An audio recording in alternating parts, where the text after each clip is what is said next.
ஓம் அகர முதல எழுத்தெல்லாம் ஆதிபகவன் முதற்றே உலகு கற்றதனால் ஆய பயனென்கொல் வாலறிவன் நற்றாள் தொழார்யனின் மலர்மிசை ஏகினான் மானடி சேர்ந்தார் நிலமிசை நீடு வாழ்வார் வேண்டுதல் வேண்டாமை இலானடி சேர்ந்தார்க்கு யாண்டும் இடும்பை இல இருள் சேர் இருவினையும் சேரா இறைவன் பொருள் சேர் புகழ் புரிந்தார் மாட்டு பொறிவாயில் ஐந்தவித்தான் பொய்த்தீர் ஒழுக்க நெறி நின்றார் நீடு வாழ்வார் தனக்குவமை இல்லாதான் தாழ் சேர்ந்தார் கல்லால் மனக்கவலை மாற்றலரிது அறவாழி அந்தணன் தாழ் சேர்ந்தார் கல்லால் பிறவாழி நீந்தலரிது கோளில் பொறியில் குணமிலவே எண் குணத்தான் தாளை வணங்காத்தலை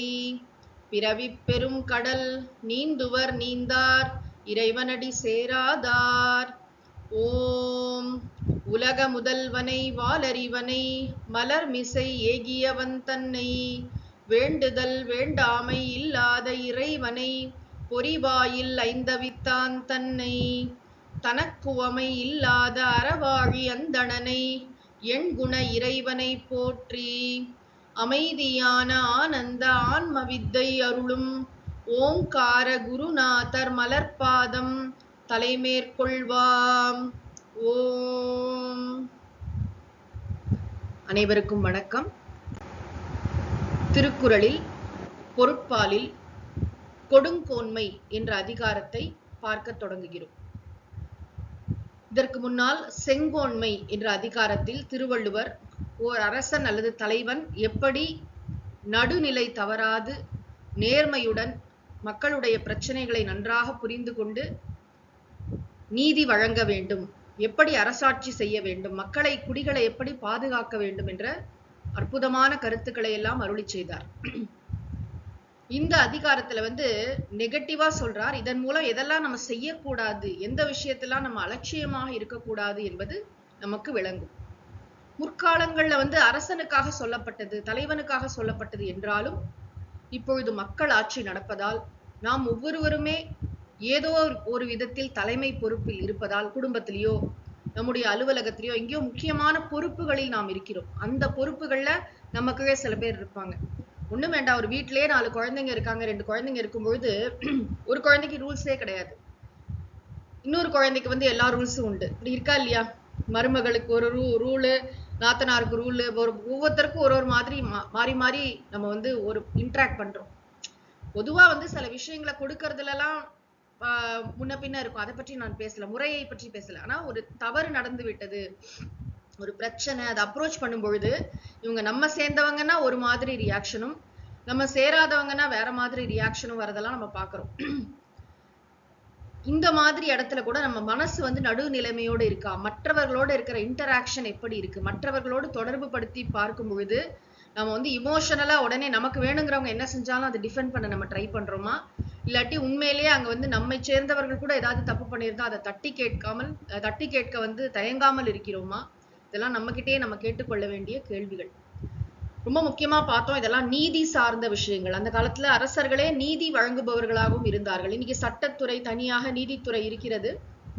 ஒரு காலங்கள்ல ஏதாவது ஒரு விஷயத்துல ஒரு தீர்ப்பு சொல்லணும், ஒரு முடிவு சொல்லணும், முடிவு சொல்ல வேண்டிய இடத்துல ஒரு பெரியவங்க இருக்காங்க. வீட்லயோ ஏதோ ஒரு குடும்ப பிரச்சனை, ஒரு பெரியவங்கள்ட்ட போறோம் அப்படின்னா அந்த பெரியவங்க நடுநிலையாளர்களாக இருக்க வேண்டியது ரொம்ப முக்கியமா இருக்கு. ஏன்னா நிறைய வீடுகள்ல பாத்தீங்கன்னா இன்னைக்கு குடும்பம் சார்ந்த பிரச்சனைகளுக்கே கூட அவங்க கொஞ்சம் சரியா கைட் பண்ணிருக்கலாம் அப்படின்னு நம்ம சொல்லுவோம். அவங்கள கேட்டா என்ன சொல்லுவாங்க, நாங்க சொன்னா யாரு கேட்க போறா அப்படிம்பாங்க. ஆனா சில இடத்துல பாத்தீங்கன்னா அவங்கள ஒரு ஸ்டாண்டர்டா வச்சு, இப்ப எங்க அப்பா அப்படித்தான், எங்க அம்மா இப்படித்தான், எங்க அம்மா கரெக்டா யாராக இருந்தாலும் சரி இப்படிதான் சொல்லுவாங்க. அப்ப அதுக்கு ஒரு வேல்யூ இருக்குதான் இருக்கு. குடும்பத்திலயும் சரி, ஒரு அலுவலகத்திலயும் சரி, எங்கேயுமே தனி மனிதர்களின் விருப்பு வெறுப்புகளுக்கு இடம் இல்லை. நம்ம தெளிவா புரிஞ்சுக்கணும். அங்க எல்லா இடத்துலயும் systems and procedures in place, standard operating procedure SOP எல்லா கம்பெனிலயும் இருக்கும்.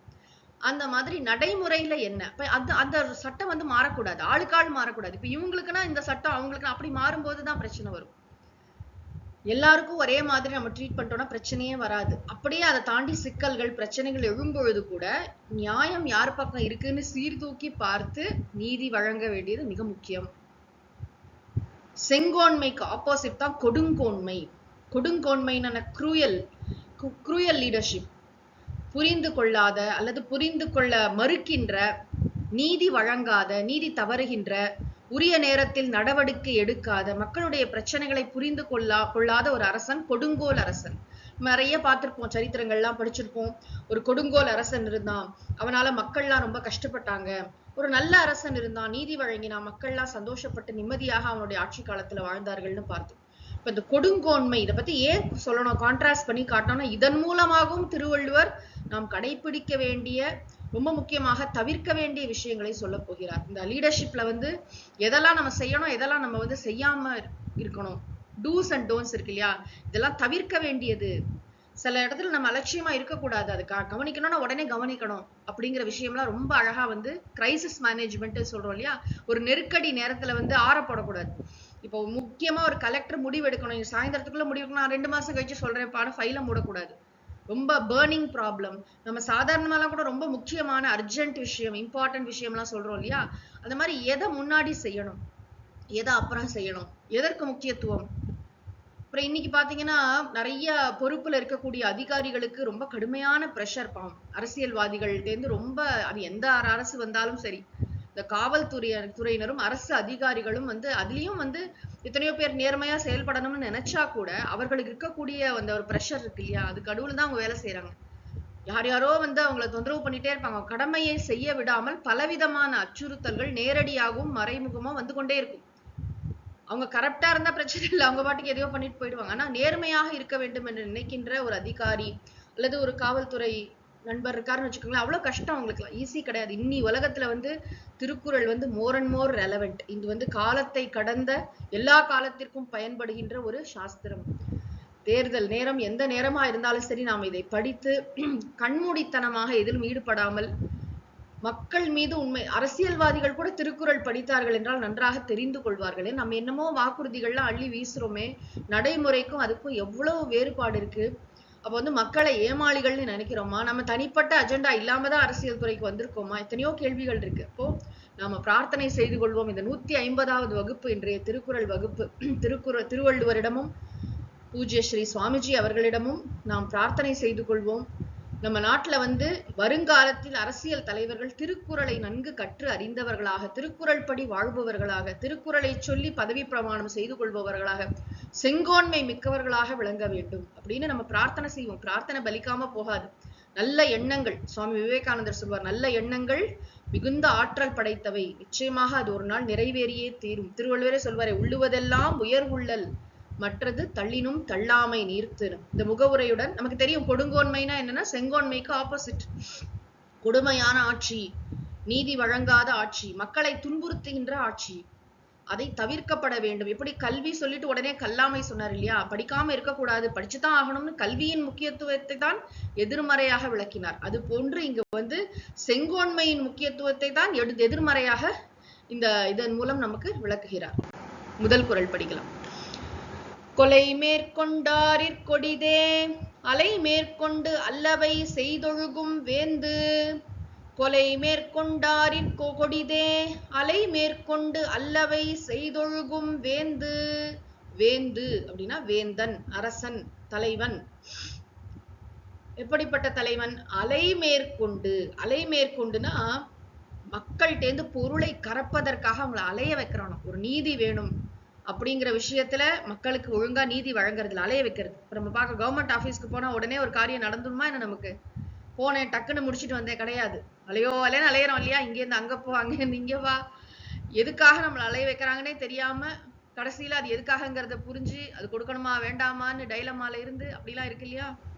நான் கொடுக்க மாட்டேன், லஞ்சம் கொடுக்க மாட்டேன் அப்படின்னு சொன்னா ஒரு காரியமும் ஆகாம திரும்பி வரவங்களும் உண்டு. அப்படியும் சில நேர்மையாளர்களும் இருக்கதான் செய்யறாங்க. அலை மேற்கொண்டு அப்படின்னா மக்களை அலைக்கழித்து துன்பப்படுத்தி, அல்லவை, அல்லவைனா அறத்திற்கு புறம்பானவை, பாப்ப செயல்கள்னு அர்த்தம். அல்லவை தேய அறம் பெருகும், நல்லவை நாடி இனிய சொல்லின்னு இனியவை குரல்ல சொன்னார். அல்லவைனா தகாத செயல்கள், முறையற்ற செயல்கள். அல்லவை இஸ் ஈக்குவல் டு நம்ம குற்றம் கடிதல்ல ஒரு 6 குற்றங்கள் சொன்னார். அதை போய் பார்க்கணும். அங்க போய் ரெஃபர் பண்ணி பார்த்தா நமக்கு தெரியும் என்னெல்லாம் ஒரு அரசன் தவிர்க்க வேண்டும்னு சொன்னாருங்க. அல்லவை செய்து ஒழுகும் வேந்து, அதாவது மக்களை துன்புறுத்தி மக்களை அலைக்கழித்து செய்யக்கூடாதவற்றை செய்து கொண்டிருக்கும் ஒரு அரசன் அவன் வந்து எப்படிப்பட்டவன் தெரியுமா? கொலை மேற்கொண்டாரின் கொடிதே. கொலை செய்யறான் பாத்தீங்களா? கொலை செஞ்சுட்டான், அவனுக்கு கேபிட்டல் பனிஷ்மெண்ட் கொடுங்கன்னு சொல்ற கொலையாளி, நிரூபிக்கப்பட்ட கொலையாளி, கொலைகாரன் அப்படி சொல்றோமே, அவனை காட்டிலும் அவன் கொடியவன்கிற வார்த்தை க்ரூயல். ஏன்னா மக்கள் வந்து உன்னை அப்படி நம்பி உன்னை தேர்ந்தெடுத்திருக்காங்க. இப்ப மக்களாட்சியில சொல்றேன், மக்களுக்கு நீ வந்து பதில் சொல்ல வேண்டிய பொறுப்பு இருக்கிறது. மன்னராட்சியிலும் தான். ஏன் அந்த பரம்பரையா அந்த மன்னர் பரம்பரையே வந்தா கூட அவங்களோட முக்கியமான பொறுப்பு என்னன்னா மக்களை காப்பாற்றுவதுதான். மக்களை காப்பாற்ற தவறினால் அவங்க வந்து அந்த பதவியில இருக்கிறதே வேஸ்ட். அப்படி நினைப்பாங்க அரசர்கள்லாம்.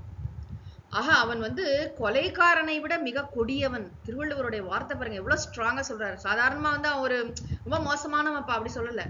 கொலை பண்றான், ஏன்னா மக்களின் நம்பிக்கையை குலைக்கிறான், மக்களை வந்து உயிரோட சாகடிக்கிறான். உயிரை வந்து நிஜமா கத்தி எடுத்து குத்தினாதானா வாழ்க்கையில வந்து தாங்க முடியாத கஷ்டங்களை சந்திக்கும் போது உயிரோட இருக்கிறதோட செத்துடலாம் போல அப்படின்னு அந்த மக்கள் தவிக்கிறாங்க இல்லையா, துடிக்கிறாங்க இல்லையா. ஒரு அரசாங்கம் எடுத்த ஒரு தவறுனால, ஒரு என்ன சொல்றது, ஒரு அஜாக்கிரதையினால எத்தனையோ டெசிஷன்ஸ் நம்ம நாட்டிலேயே பார்த்திருக்கோம். எத்தனையோ பொலிட்டிக்கல் டெசிஷன்ஸ் நம்ம வந்து சரித்திரத்துல போய் திரும்பி எல்லாம் போய் சரி பண்ண முடியாது. ஆனா பல விஷயங்கள் அப்படி நடந்தது. நம்ம இன்னைக்கு சொல்லிட்டு இருக்கோம், கத்தியின்றி ரத்தமின்றி யுத்தம் நடந்தது, நம்ம வந்து அஹிம்சா முறையில வந்து இது வாங்கினோம், சுதந்திரம் வாங்கினோம், அதெல்லாம் உண்மைதான். ஆனா அதுக்கு இன்னொரு சைடு இருக்கதானே இருக்கு. பாகிஸ்தானுக்கும் இந்தியாவுக்கும் எப்பேற்பட்ட ஒரு இது நடந்தது அந்த சமயம் எல்லாம், எவ்வளவு பேர் அதுல வந்து பாதிக்கப்பட்டார்கள். அதுக்கெல்லாம் அவங்கதான் காரணமா? அரசியல் தலைவர்கள் எடுக்கின்ற முடிவுகள் எத்தனை ஆயிரக்கணக்கான மக்களின் வாழ்க்கையை பாதிக்கிறது. அடிப்படை உரிமை, அவங்க வந்து அவங்களோட உயிரே போயிடுறது அந்த விஷயத்துல. நம்ம பார்த்தா ஒரு ரீசன், அவங்க எந்த தப்பும் பண்ணாமே அவர்கள் தண்டனைக்கு உள்ளாகிறார்கள். எத்தனை பெண்கள், எத்தனை குழந்தைகள், எத்தனை பெரியவர்கள். நம்ம இதெல்லாம் சரித்திரம் பார்த்தா நமக்கு தெரியும். ஆக இங்க நான் யாரையும் அப்படி குறிப்பிட்டெல்லாம் சொல்லல. ஆனா பொலிட்டிக்கலி ஒரு அரசன் அல்லது தலைவன் சரியான முடிவுகளை எடுக்கவில்லை. அவன் வந்து மக்களை அலக்கழிக்கிறான், மக்களை துன்பப்படுத்துகிறான். மக்களுக்கு அதாவது ஒரு ஃபார் லுக்கிங்னஸ் வேணும். நம்ம போடுற ஒரு கையெழுத்து எத்தனை பேரை பாதிக்கும், அதனால கையெழுத்தே போடாம இருக்க முடியாது. சில திட்டங்களை எப்படி எக்ஸிக்யூட் பண்ணுங்கிற அறிவு இருக்கணும். அப்ப அலை மேற்கொண்டு அல்லவை செய்தொழுகும் வேந்து கொலை மேற்கொண்டாரின் கொடிதே. மக்களை அலைக்கழித்து துன்புறுத்தி தகாத செயல்களை செய்யக்கூடிய அரசன் கொலை செய்பவர்களை காட்டிலும் கொடியவன். அப்படி செய்யக்கூடாது. இதுல நாம் அறிகின்ற நீதி என்ன? மக்களை அலைக்கழிக்க கூடாது, துன்பப்படுத்தக்கூடாது. கடைநிலை மக்களின் துன்பம் புரிய வேண்டும். எத்தனை நாள் தான் இவங்க கஷ்டப்படுவாங்க? நீங்க நினைச்சு பாருங்க, ஒவ்வொரு கட்சியும் வந்து 2000 தரும், அவ்வளவு 1000 தரும், இவ்வளவு சிலிண்டர் தரும், அதை தரும். அப்புறம் வந்து அந்த தலைவர் வந்தாலே போறோம், அவரை தரிசனம் பண்ணாலே போதும். எப்படி நம்முடைய வாழ்க்கையோட பிரச்சனை ஏதாவது தீரப்போகுது? அதனால வந்து எத்தனை விஷயங்கள் வந்து நம்ம குடும்பத்துக்குள்ள இருக்கிற பிரச்சனையை வந்து அரசாங்கம் தீர்க்க வேண்டாம். ஆனா சமூகத்தில் இருக்கக்கூடிய கஷ்டங்கள் இருக்கு இல்லையா, இன்னும் எவ்வளவோ நல்லா பண்ணலாம்னு ஸ்கோப் இருக்கு. நம்முடைய அரசாங்க ஆஸ்பத்திரிகள், அரசாங்க மருத்துவமனைகள், நம்முடைய அரசாங்க பள்ளிக்கூடங்கள், நம்முடைய சாலைகள், நம்முடைய பொது இடத்துல இருக்கக்கூடிய விஷயங்கள், வேலை வாய்ப்புகள், இந்த குடிப்பழக்கத்திலிருந்து விடுதலை, இப்படி எத்தனையோ பெண்களுக்கான வேலை வாய்ப்பு, பெண்களுக்கான பாதுகாப்பு, இப்படி எத்தனையோ விஷயங்கள் இருக்கே. அதை உறுதிப்படுத்துவதற்கு எத்தனையோ விஷயங்கள் செய்யலாம். அதெல்லாம் செய்யாம தவறிடுறதுனாலதான், அல்லது செய்தாலும் சரி அந்த மாதிரி தவறு செய்யறவங்க தப்பிச்சிடுறாங்க. அவங்க மேல ஒரு எஃப்ஐஆர் கூட நீங்க போட முடியாது. அவங்க எந்த கட்சியை சேர்ந்தவங்க, எந்த மதத்தை சேர்ந்தவங்க, அதை பார்த்து அவங்க தப்பிச்சுக்கலாம். பணம் இருக்கிறவங்களா இருந்தா எப்பேற்பட்ட கொலைபாதகத்தை செயலை வேணாலும் செய்யலாம், யாரும் கேட்க மாட்டாங்க. அப்படிங்கிற நிலைமை தானே இருக்கு. அப்ப அலை மேற்கொண்டு அல்லவை செய்தொழுகும் வேந்து கொலை மேற்கொண்டாரின் கொடிதே. ரொம்ப கொடூரமானது. மக்களின் பிரச்சனையை புரிந்து கொள்ளாத அரசன் வந்து கொலைகாரனை விட கொடியவன் அப்படின்னு சாடுறாரு திருவள்ளுவர். அடுத்த குறள். வேலொடு நின்றான் இடு என்றது போலும் கோலொடு நின்றான் இரவு. வேலொடு நின்றான் இடு என்றது போலும் கோலொடு நின்றான் இரவு. கோலொடு நின்றான் இரவு. கோல்னா செங்கோல் தான் வச்சிருக்கான் கையில, ஆனா கொடுங்கோலனாக நடந்து கொள்கிறான். அந்த கோலோடு இருக்கக்கூடிய அரசன் நின்றான் இரவு. இரவுனா சாதாரணமா பிச்சைன்னு அர்த்தம். இரவு அச்சம், யாசகம். திருக்குறள்லயே 2 அதிகாரம் பின்னாடி இருக்கு. இரவுனா அவன் போய் கேட்கிறான். மக்களுடைய வரி பணத்துல தானே அரசாங்கம் நடக்கிறது. அரசாங்கத்துக்கு சோர்ஸ் எங்க இருந்து வரும்? மக்களின் வரி பணம். இப்ப மக்களுக்கு வரி இடும் பொழுது எப்படி இடணும்? அந்த வரியை ரொம்ப அளவுக்கு அதிகமா வரி போட்டு மக்களை துன்புறுத்துகின்ற அரசு. இப்ப பாத்தீங்கன்னா உப்பு வரி எல்லாம் கட்டிட்டு இருந்தோம் நம்ம இந்த காலத்துல. சுதந்திரத்துக்கு முன்னாடி உப்புக்கு வரி எவ்வளவு வெள்ளைக்காரங்க பயங்கர கடுமையான இது வச்சிருந்தாங்க. நம்ம நாட்டுல விளைகின்ற பொருட்களுக்கே நம்ம கப்பம் கட்டிட்டு இருந்தோம். நம்ம அவ்வளவு வரி கட்டிட்டு இருந்தோம். அப்ப கோலோடு நின்றான் இரவு. மக்களை துன்புறுத்துவதற்காக நிப்பான். அரசாங்க அதிகாரிகள் நிப்பாங்க. அந்த காலத்துல நினைச்சு பாருங்க, மன்னர் ஆட்சியில ஒரு கொடுங்கோல் அரசன் இருக்கிறான்.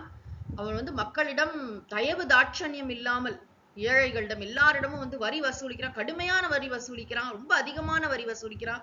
விளைச்சல் இருக்குதோ இல்லையோ கொடுத்தே ஆகணும்னு அவனை மிரட்டுறான். அப்ப இரவுனா கேக்குறாங்க, கொடுத்தாகணும். அப்படி ரவுடி எல்லாம் மிரட்டுவாங்க பாத்தீங்களா? சினிமாலாம் நம்ம பார்த்திருப்போம். அந்த மார்க்கெட்ல வசூல் பண்றதுக்கு வருவானே, அந்த மாதிரி ஒரு அரசன் நடந்து கொள்கிறான். அப்படின்னா திருவள்ளுவர் அதே எக்ஸாம்பிள் தான் இங்க சொல்றாரு. கோலோடு நின்றான் இரவு, வேலோடு நின்றான் இடு என்றது போலும். வேல்னா அந்த காலத்துல அந்த திருட போறவங்க, அந்த வழிப்பறி கொள்ளைக்காரர்கள் கையில வேல் வச்சுக்குவாங்க. அவன் குடு, எல்லாத்தையும் எடு, கையில என்னென்ன இருக்கோ எடு. அதனாலதான் காட்டு வழியில ராத்திரி எல்லாம் தனியா போக மாட்டாங்க. பொருள்லாம் எடுத்துட்டு போனா எல்லாத்தையும் களவாடி கொண்டு சென்று விடுவார்கள் வழிப்பறி கொள்ளைக்காரர்கள். அந்த மாதிரி ஒரு அரசன் நடந்து கொள்ளலாமாப்பா? இந்த குறள், இந்த 2 குறளும் ரொம்ப முக்கியமா அரசன் அளவுக்கு அதிகமாக வரி விதித்து மக்களை துன்புறுத்தக் கூடாது என்பதை உணர்த்துகின்றன. கோலோடு நின்றான் இரவு. இந்த கையில அவனுக்கு ஆட்சி பொறுப்பு இருக்கிற அதிகாரம், பொறுப்பை விட அதிகாரம் இருக்கிறது என்ற தோரணையில் அவன் மக்களை வாட்டி வதைத்து அவர்களுடைய உயிரை என்ன சொல்றது, அவங்களை உறிஞ்சி அவர்கள்ட்ட அவன் அந்த பணத்தை கேட்கறது எப்படி இருக்குன்னா, வேலோடு நின்றான் இடு என்றது போலும். குடு, எல்லாத்தையும் கொடுங்க. அதாவது அவன் மிரட்டுறான் இல்லையா? அந்த திருடன் எப்படி மிரட்டுவானோ, நம்ம வீட்டிலேயே கூட ராத்திரி படுத்திருப்போம், திடீர்னு திருடன் கத்தியை காமிச்சு மிரட்டுறான் இல்லையா? அந்த மாதிரி வேலோட அந்த காலத்துல மிரட்டுவாங்களாம். அதுக்கு நிகரா இருக்குப்பா. அப்படி அரசன் நடந்து கொள்ளக்கூடாது. எப்படி வரி வசூலிக்க வேண்டும் என்று மனு சொல்கிறார். மனுஸ்மிருதியில ரொம்ப அழகா வரும். அதாவது எறும்பு புத்து கட்டுவது போல கொஞ்சம் கொஞ்சமா வன்மீகமிவ புத்திகாகா, கொஞ்சம் கொஞ்சமா சிறுக சிறுக வரி வசூலிக்கணுமே தவிர ரொம்ப அதிகமா வரி வசூலிக்க கூடாது. இன்னைக்கு நம்ம எல்லாம் ரொம்ப ஜிஎஸ்டி அது இதெல்லாம் சொல்றோம். ஆனா அரசாங்கம் ரொம்ப இந்த எக்கனாமிக் ஸ்டெபிலிட்டியை மெயின்டைன் பண்ணுவதற்காக, நம்ம நாட்டுல அந்த அரசாங்கம் சரியாக இயங்குவதற்காக வேற எத்தனையோ விஷயங்கள். இப்ப பாத்தீங்கன்னா மற்ற நாடுகளை நம்ம கம்பேர் பண்ணி பார்த்தோம்னா, மற்ற நாடுகள்லாம் இப்ப பெட்ரோல் விலை, டீசல் விலை, எல்லாம் சிலிண்டர் விலையெல்லாம் கண்ணாப்பின்னான்னு எகிரி இருக்கு. இந்தியால அப்படி எதுவும் ஆகல. இவ்வளவு போருக்கு அப்புறமும் இதெல்லாம் நம்ம யோசிச்சு பார்க்கணும்.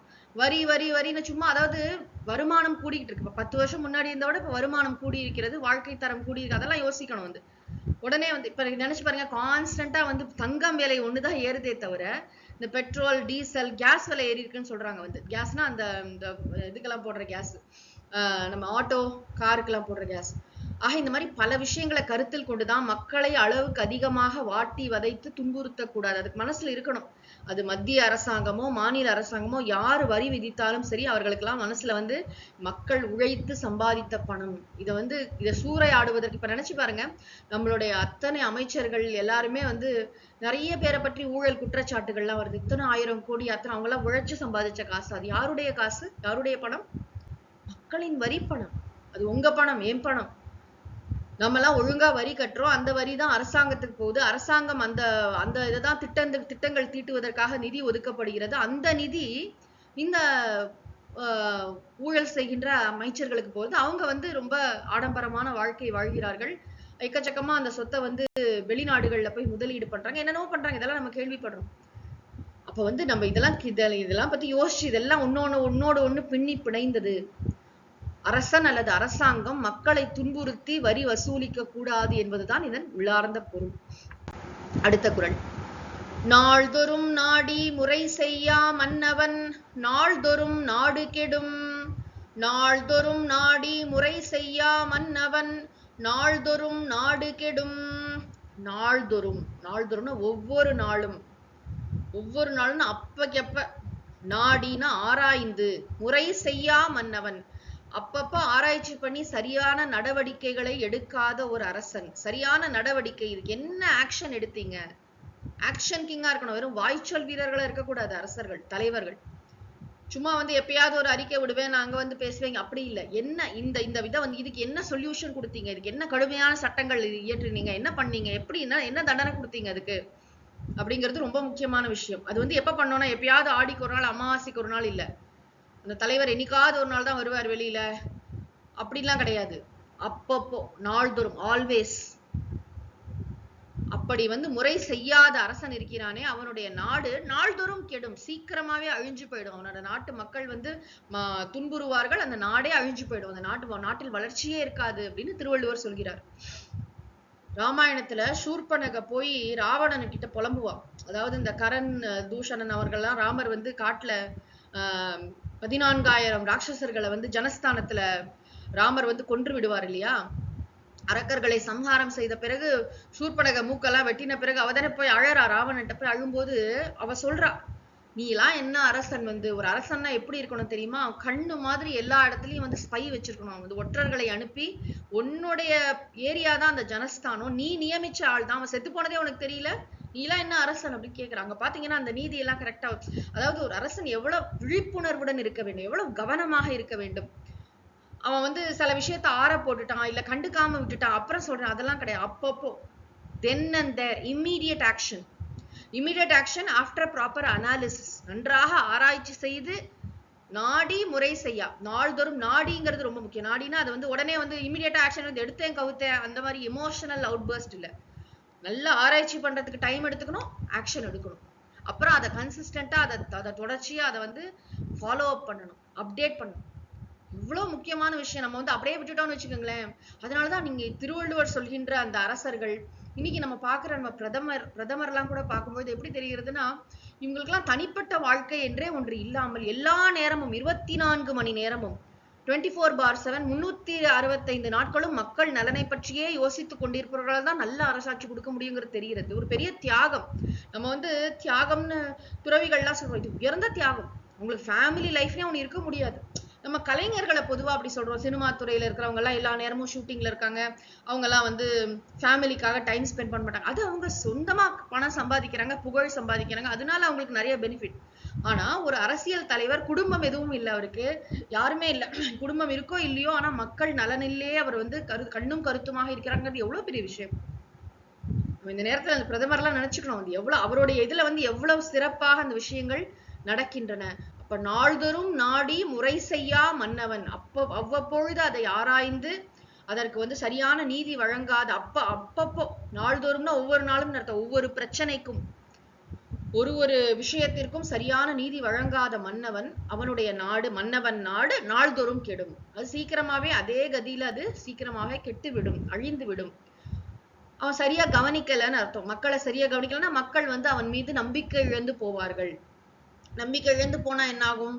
விளைச்சல் குறையும், மக்களுக்கு வந்து உற்சாகம், ஆர்வம் குறையும், ரொம்ப கஷ்டம். எப்படா இந்த மன்னன் ஒழிஞ்சு போவான்னு வெயிட் பண்ண ஆரம்பிச்சிருவாங்க. அவர்களுக்கு வந்து அந்த தாங்க முடியாத அந்த கஷ்டம். ஏன்னா திருவள்ளுவர் வந்து பார்த்தோம் இல்லையா, பயன் குன்றும் அறுத்தொழிலோர் நூல் மறப்பர், இதுலதான் வரப்போகிறது பின்னாடி. ஏன்னா அரசன் சரியாக ஆட்சி பண்ணலன்னு சொன்னா மழை கூட சரியா பெய்யாது. ஏன்னா அரசனே வந்து அறத்தை கடைபிடிக்கலன்னா அப்ப அரசனை சார்ந்த பலர் வந்து அவங்க எல்லாரும் சேர்ந்து அநீதி இழக்க ஆரம்பிச்சு விடுவார்களோ, பெரிய கூட்டமே வந்துடும் இதுல. அரசன் மட்டும் அப்படி இருக்க மாட்டான். அரசன் எவ்வழி, மக்கள் அவ்வழி. அப்ப பெரும்பாலான மக்கள் வந்து தர்மத்தை கடைபிடிக்க தவறுவார்கள். அதனால சமூகத்துல தர்மத்தை கடைபிடிப்பவர்களுக்கு பெரும் நெருக்கடி ஏற்படும். அப்ப இருக்கிற கொஞ்ச நஞ்ச நல்லவங்களும் ரொம்ப நடுங்கி போய் பயந்து போய் வாழ முடியாம கஷ்டப்படுவாங்க.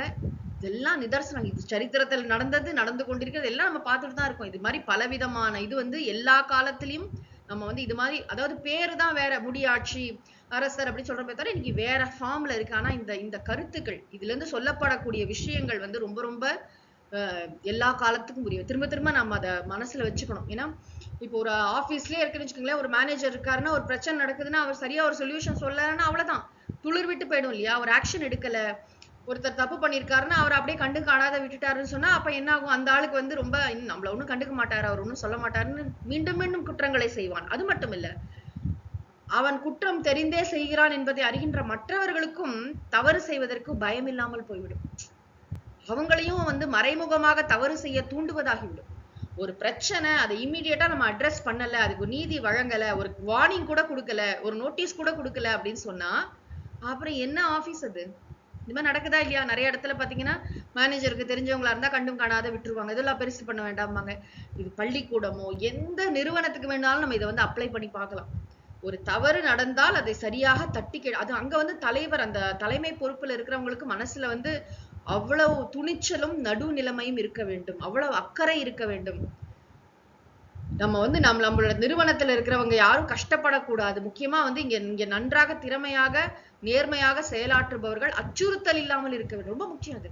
நிறைய பேர் பாத்தீங்கன்னா ஆபீஸ்க்கு போறாங்க, பணம் சம்பாதிக்கிறாங்க, பல இடத்துக்கு போறாங்க. ஆனா மனசுல பாத்தீங்கன்னா அவ்வளவு டென்ஷன், ஸ்ட்ரெஸ். அதுக்கு காரணம் வேலை மட்டுமல்ல. வேலை பார்க்கிற இடத்துல இருக்கக்கூடிய சூழல், சில மனிதர்கள், சில தனிப்பட்ட நபர்களின் செயல்பாடுகள், அதனால அவங்களோட ஆட்டிடியூட்னால ரொம்ப பாதிக்கப்படுவாங்க நீங்க பாத்தீங்கன்னா. ஏன்னா அவங்களை யாருமே கேட்க முடியும். உங்களுக்கு இம்மீடியட் பொசிஷன்ல மேல இருக்கிறவரை வந்து யாரும் ஒண்ணுமே சொல்ல முடியாது. அந்த பிரஷர் மனசுல ஆணோ பெண்ணோ எல்லாரும் சுமந்து கொண்டுதான் இன்னைக்கு பாத்தீங்கன்னா லட்சக்கணக்கான பேர் வேலைக்கு போயிட்டு வந்துட்டு இருக்கோம். எல்லாராலையும் அப்படி வேலையை விட்டுட்டு வந்துட முடியுமா என்ன? முடியல. அப்ப அந்தந்த இடத்துல வந்து நமக்கு வந்து இதுக்காக ப்ராப்பரா வந்து இதுக்கெல்லாம் ஒரு கவுன்சிலிங் இருக்கு. நான் வெளிநாடுகள்ல கேள்விப்படுறேன், இதுக்கெல்லாம் மென்டர்னு ஒருத்தங்க இருக்காங்க. அவங்கள்ட்ட போய் பேசுறாங்க. என்ன பிரச்சனைன்னு நான் அது வந்து போர் அவுட் பண்ண முடியும். அப்படிப்பட்ட சிஸ்டம்ஸ் எல்லாம் இங்க கொஞ்சம் கொஞ்சமா இப்பதான் வந்துட்டு இருக்கு. யார்கிட்ட போய் சொல்ல முடியும்? சொன்னாலே இதுக்கு என்ன மாதிரி சொல்யூஷன்? அப்ப மேல வந்து ஒருத்தர் சரியா இருக்காரு, சிஸ்டம்ஸ் ப்ரொசீஜர் சரியா இருக்குன்னா இந்த பிரச்சனையே வராது. எல்லாரும் அடங்கி ஒடுங்கி வேலை பார்ப்பாங்க. அப்படி தப்பான எலிமெண்ட் யாராவது இருந்தா அவங்களே வெளில போயிடுவாங்க. அவங்களால இங்க தாக்கு பிடிக்க முடியாது. அப்ப அவங்க எல்லாம் நிறைய ஜாஸ்தியாகி அவங்க இஷ்டத்துக்கு எல்லாம் பண்றாங்க அப்படின்னா என்ன அர்த்தம்? தலை சரியில்லைன்னு அர்த்தம். அப்ப வந்து தலை ஒழுங்கா இருந்தா பாக்கி எல்லாம் சரியா இருக்கும். தலைமை பொறுப்பில் இருப்பவர்கள் அவ்வளவு முக்கியம். அடுத்த குறள். கூழும் குடியும் ஒருங்கிழக்கும் கோல் கோடி சூழாது செய்யும் அரசு. கூழும் குடியும் ஒருங்கிழக்கும் கோல் கோடி சூழாது செய்யும் அரசு. கோல் கோடி, கோல்னா செங்கோல், கோடினா அது தவறின்னு அர்த்தம். அது வந்து பேலன்ஸ்டா இருக்கணும் இல்லையா? பேலன்ஸா இல்லாம ஒரு முனைக்கு போயிடுச்சு. அந்த நடுநிலைமையில இல்லாம ஒரு ஓரம் சார்ந்து விட்டது. கோல் கோடி நடுநிலையில் இல்லாமல், சூழாதுன்னா சரியாக ஆராய்ச்சி செய்யாமல், பின் விளைவை பற்றி யோசிக்காமல் செய்யும் அரசு. ஏனோ தானோன்னு ஏதோ ஒரு திட்டம். அதனால யாரு பயனடைவாங்க? கடைசி ஆளுக்கும் அது போய் சேருமா? நடுவுல இந்த பணம் எப்படி டிராவல் பண்ணும்? இந்த திட்டம் எப்படி நிறைவேறும்? யாரெல்லாம் நடுவுல இருக்காங்க? என்ன ஆகும்? இதை பத்தி எந்த இதுவுமே இல்லாம இவ்வளவு கோடி ஒதுக்கியாச்சு, அதை பண்ணியாச்சு, இதை பண்ணியாச்சு, ஏதோ ஒண்ணு சொல்றாங்கன்னு வச்சுக்கோங்க, ஒரு அறிக்கை விடுறாங்க. நம்மளும் பேப்பரை படிச்சு ரொம்ப சந்தோஷப்பட்டு அப்பா பரவாயில்லையே இதெல்லாம் பண்றாங்க அப்படின்னு நினைப்போம். எத்தனை வாட்டி தான் நம்ம ஊர்ல ரோடு போட்டிருப்பாங்க, எத்தனை வாட்டி தான் வந்து இந்த கூவத்தை வந்து தூர்வாரி இருப்பாங்க, எத்தனை வாட்டி. அப்ப அதெல்லாம் வந்து எங்க அந்த மக்களுடைய பணம் எங்க எப்படி வாரி இறைக்கப்படுகிறது? எங்க போகுது அந்த பணம்லாம்? அப்ப கோல் கோடி சூழாது செய்யும் அரசு. ஒரு பக்கம் நடுநிலைமையோடு இல்லாமல் ஒரு பக்கமாக சாய்ந்து பின்விளைவை பற்றி யோசிக்காமல் அரசாட்சி செய்கின்ற அந்த அரசன் கூழும் குடியும் ஒருங்கு இழக்கும். கூழுன்னு சொன்னா செல்வம்னு அர்த்தம். சீக்கிரமாவே அந்த அரசாங்கத்துல இருக்கிற செல்வம் எல்லாம் காணா போயிடுமா. குடியினா மக்கள். ஒருங்கு இழக்கும். அந்த அரசன் விரைவாக செல்வத்தையும் இழந்து விடும். கஜானா காலி ஆயிடும். ஏன்னா மக்கள் உழைத்தால் தான் நாட்டுக்கு செல்வம். நாட்டுக்கு செல்வம் எங்கே இருந்து வரும்? மக்கள் உற்சாகமாக உழைக்க வேண்டும். அதற்கு மக்கள் நல்ல மனநிலையில் இருக்க வேண்டும். அவர்களுக்கு வந்து மனசுல தைரியம் இருக்கணும். அவர்கள் வந்து கவலை இல்லாம வேலை பார்க்கணும். ஸ்ட்ரெஸ்ஸோட வேலை பார்க்க கூடாது. கவலை இல்லாம வேலை பார்க்கணும். சந்தோஷமா வேலை பார்த்தா நல்ல விளைச்சல், நல்ல எல்லா துறைகளிலும் நல்ல வளர்ச்சி ஏற்படும். அப்படி மக்களே வந்து ரொம்ப கஷ்டத்துல இருக்காங்க, அச்சுறுத்தல்ல இருக்காங்க, என்னோட அடிப்படை பிரச்சனைகளே தீர மாட்டேங்குது, நான் அவ்வளவு கஷ்டத்துல இருக்கேன் அப்படின்னு நினைக்கும் பொழுது இந்த நாட்டுல செல்வ வளமும் குன்றிவிடும், மக்களும் அந்த அரசன் பக்கம் இருக்க மாட்டாங்க. ஒருங்கு இழக்கும். போன இதுல எல்லாம் ரொம்ப அழகா சொன்னார் செங்கோன்மை. அந்த மக்கள்லாம் அவரை பார்த்து அவர் நமக்கு காவல் அப்படின்னு அவர் பக்கம் இருப்பாங்களாம். அவரோட வந்து உறுதுணையா நிற்பார்கள். இப்படி ராமர் பின்னாடி போன அந்த அயோத்தியா மக்கள் மாதிரின்னு பார்த்தோம். இங்க வந்து ஒருங்கு இழக்கும். ஒரே நேரத்துல செல்வமும் சரி மக்களும் சரி இந்த அரசனை விட்டு விலகி விடுவார்கள். நம்ம வேற நாட்டுக்கு குடிபெயர்ந்து போயிடலாம்னு நினைப்பாங்களாம். அந்த நாட்டுல இந்த மாதிரி விசா ப்ராப்ளம்லாம் அந்த காலத்துல கிடையாது இல்லையா? இந்த நாட்டுல என்ன அப்படிதான் புலம் பெயர்ந்து ஒரு அரசன் ரொம்ப கொடுங்கோன்மையான இருக்கான், அவன் கீழே வாழ முடியல அப்படின்னா இரவோடு இரவா வந்து மக்கள் வந்து இடம் பெயர்ந்து வேற ஊர்களுக்கு பிழைப்பு தேடி போறது கூட நடந்திருக்கும். எதுதான் நடந்திருக்காது சரித்திரத்துல. இப்ப இந்த அரசன் கீழே நம்மால வேலை பார்க்க முடியாது, நம்ம வேற நாட்டுக்கு போய் நாடோடியா அங்கேயா சுத்திட்டு இருந்தாலும் பரவாயில்ல, இங்க இருக்கக்கூடாது அப்படின்னு நினைக்கிற மாதிரி ஒரு என்ன சொல்றது, ஒரு பயங்கரமான அரசாட்சியெல்லாம் இருந்திருக்கு. சரித்திரங்கள்ல நிறைய அது மாதிரி ரொம்ப மோசமான அரசர்கள்லாம் இருந்திருக்கார்கள். ஆக அததான் இங்க வந்து திருவள்ளுவர் சொல்றார். அவனுடைய மக்களையும் இழப்பான், செல்வத்தையும் இழப்பான். கூழியல் அப்படின்னு ஒண்ணு இருக்கு திருக்குறள்ல. கூழியல்னா பொருள் செயல் வகை. பணத்தை எப்படி, செல்வத்தை எப்படி சேகரிக்க வேண்டும், எப்படி சேமிக்க வேண்டும், அதெல்லாம் திருவள்ளுவரே சொல்லித்தரார். பினான்சியல் மேனேஜ்மெண்ட் படிப்போம் பின்னாடி. ஆக இங்க வந்து கொடுங்கோன்மையான அரசன், சரியாக நீதி வழங்காத அரசன், ஆராய்ச்சி செய்யாமல் செய்கின்ற அரசனை விட்டு செல்வமும் விலகிவிடும். அதாவது கஜானா காலியாயிடும் அர்த்தம். மக்களும் அவன் பக்கம் இருக்க மாட்டார்கள். அடுத்த குறள். அல்லற்பட்டு ஆற்றாது அழுத கண்ணீரன்றே செல்வத்தை தேய்க்கும் படை. அல்லற்பட்டு ஆற்றாது அழுத கண்ணீரன்றே செல்வத்தை தேய்க்கும் படை. அரசனுடைய செல்வம், அரசனுடைய செல்வத்தை தேய்க்கும் படை. இப்ப செல்வத்தை வந்து ஒரு மரமா நம்ம உருவகப்படுத்தினா, அந்த மரத்தை அறுக்கக்கூடிய வாள் நம்ம என்னதுன்னா அல்லல் பட்டு, ரொம்ப கஷ்டப்பட்டு, ஆற்றாது பொறுக்க முடியாமல் அழுத கண்ணீர் அன்றே. சாதாரணமா சொல்லுவாங்க இல்லையா, வீட்டிலேயே வந்து பெண்கள் அழக்கூடாது, பெண்கள் அழுதா குடும்பத்துக்கு ஆகாது அப்படின்னு. அதே மாதிரிதான் நாட்டுல மக்கள் அழுதா மன்னனுக்கு ஆகாது. மக்கள் விடுகின்ற ஒவ்வொரு சொட்டு கண்ணீர், அதாவது அரசாங்கம் தனிப்பட்ட முறையில நம்ம ஏதோ கஷ்டப்படுறோம் அது வேற. அரசாங்கம் செய்த ஒரு குற்றத்தினால நம்ம கஷ்டப்படுறோம்னு வச்சுக்கோங்களேன். அப்படி ஒரு குடிமகனோ குடிமகளோ இந்த நாட்டின் பிரஜை ஒருத்தங்க கண்ணீர் விடுறாங்கன்னா அந்த பாவம் அந்த அந்த அமைச்சரையோ அரசரையோ சாரும். அவர்களுடைய செல்வத்தை தேய்க்கும் படை, அந்த செல்வமாகிய மரத்தை அறுக்கும் வாளாக. செல்வம்லாம் குறைஞ்சு போயிடும். செல்வம்னா எல்லா புகழ் செல்வம், அவனுடைய வந்து அவன் அரசாட்சி செய்யக்கூடிய அந்த காலமாகிய செல்வம், அப்புறம் பணம் பொருளாகிய செல்வம், எல்லா செல்வமும் தான். மொத்தமா அந்த ராஜா வந்து காலியாக போறான்னு அர்த்தம்.